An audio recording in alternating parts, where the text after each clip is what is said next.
This little-known war took place in the mid-18th century, mainly in Europe, but also for the first time in European colonies around the world.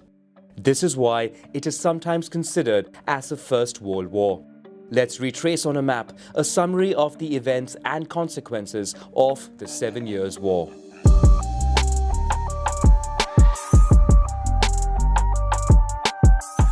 We begin in 1740, when the Holy Roman Empire is divided into a multitude of territories ruled by prince-electors. At the very top of the hierarchy is the title of Emperor, which has been shared for almost 300 years by the powerful Habsburg house.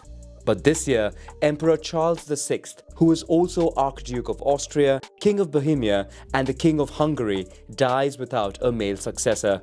His eldest daughter, Marie-Thérèse, cannot be emperor, but nevertheless inherits the territories of her father. For some competitors, this is a golden opportunity to challenge the Austrian domination. Thus, the young king of Prussia, Frederick II, without a declaration of war, invades the rich region of Silesia. France, Austria's traditional enemy, takes advantage of the situation to join forces with Prussia. Britain, meanwhile, backs Austria, fearing an imbalance of power in favor of the French Empire. After 5 years of war, Prussia abandons its French ally by signing a peace treaty with Austria. Prussia holds on to the territory of Silesia but recognizes Marie-Thérèse as the Archduchess of Austria. Her husband, Francis of Lorraine, obtains the title of Emperor of the Holy Roman Empire. France finds itself alone against the coalition and still manages to seize the Austrian Netherlands. A peace treaty was signed in 1748 and, against all odds, the King of France, Louis XV, returns the territories to Austria. After the war, a strong rivalry develops between Prussia and Austria, which hopes to one day recover Silesia. Moreover, the French and British empires increasingly compete for their colonies in the world, primarily in North America, where New France surrounds British colonies. With boundaries not clearly defined, the two powers compete for the Ohio Valley. The first clashes taking place there are mostly dominated by the French side. From a military point of view, Britain dominates the seas and oceans with its powerful Royal Navy, while the French army is deemed stronger. George II, King of Great Britain and Prince-Elector of Hanover, fears losing the German state in case of war. He approaches Prussia for protection and signs an alliance, upsetting the traditional balance of power in the region. After centuries of competition, France and Austria join forces and are joined most notably by Russia. European powers meanwhile prepare for war. France attacks first and sends its army to the British island of Minorca. In India, Britain prepares for war by fortifying Calcutta without the agreement of the Prince of Bengal. The latter responds by driving them out of the city. Britain counterattacks, recovers Calcutta, dethrones the prince, and moves to attack French colonies. In North America, the British Empire prepares to send large military reinforcements. In the European theatre, France prepares a ground offensive in Hanover.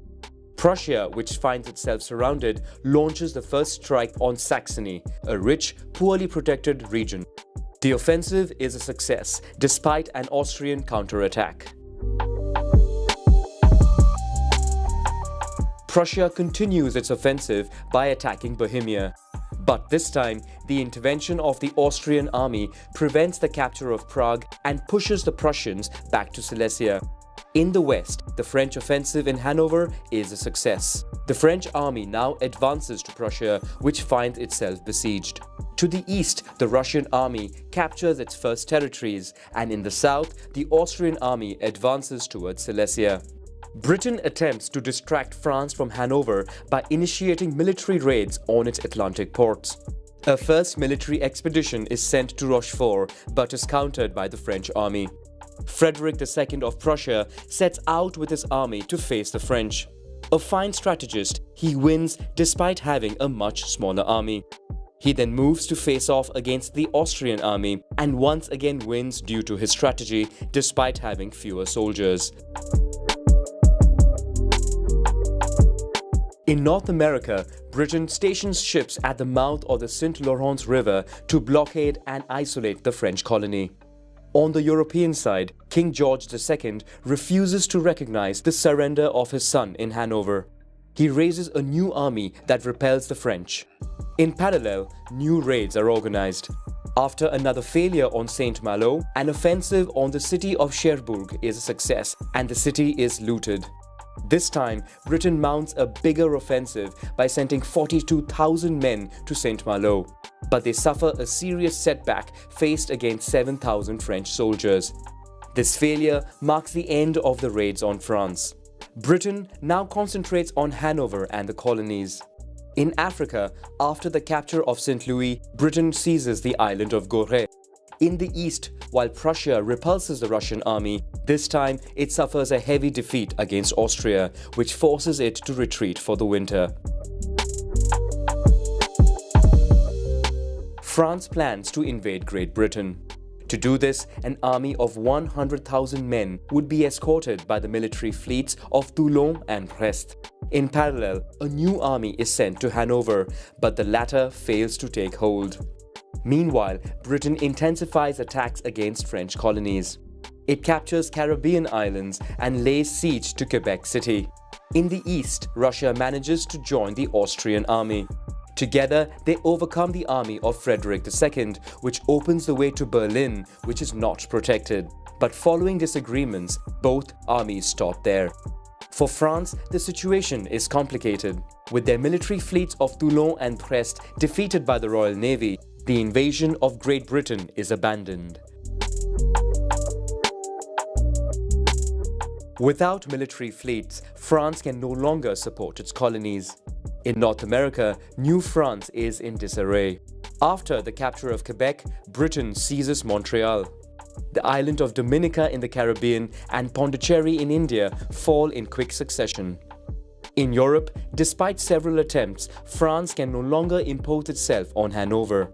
On the other hand, severely weakened and facing defeat, the King of Prussia regroups his last remaining forces into a single army. In January 1762, the war takes a new turn with the death of Elizabeth, the Tsarina of Russia. Her successor, Peter III of Russia, is an admirer of Prussia and does not want to engage in war. He quickly signs a peace treaty. In the West, the Spanish Empire takes a negative view of British domination. Spain then goes to war with France. An army is sent to Portugal, the Iberian ally of Great Britain, forcing the latter to send reinforcements. But in parallel, Britain takes advantage of an opportunity to seize Cuba and Manila in the Philippines. In Prussia, the king's army succeeds in defeating the Austrian army. Exhausted by years of war, European powers begin peace negotiations. Two peace treaties are signed separately. A first in Paris between France, Great Britain and Spain. France loses almost all its colonies. The country retains some territories in America, the island of Gorée in Africa, and 5 posts in India, provided they do not fortify or send armies there. Spain recovers Cuba, Manila, and gets Louisiana in exchange for Florida and peace with Portugal. On the other hand, the Treaty of Hubertusburg is signed between Prussia and Austria. Prussia liberates Saxony, in exchange for which it retains Silesia. The human toll of war is heavy, with 1.3 million people dead. More than half of them are civilians. European powers are weakened by war and forced to increase taxes to repay their debts. The first colonial empire of France is dismantled. The country invests in its military industry, mainly its naval fleet, to catch up with Britain. Austria is forced to abandon Silesia, but saves face by liberating Saxony. Prussia, although greatly weakened, is now respected and even feared. Finally, Britain becomes the major world power, but its empire is also indebted by war. It intends to take advantage of its colonies to repay debt through new taxes, which causes great discontent. On the other hand, Native American tribes unite to demand the departure of the British from the former French colony and demand an independent state. The government tries to calm the situation by creating in a rush an Indian reservation. But this again prevents British colonists from expanding their territories in the West, increasing frustrations. This sows the seeds of separation between the British government and its colonists.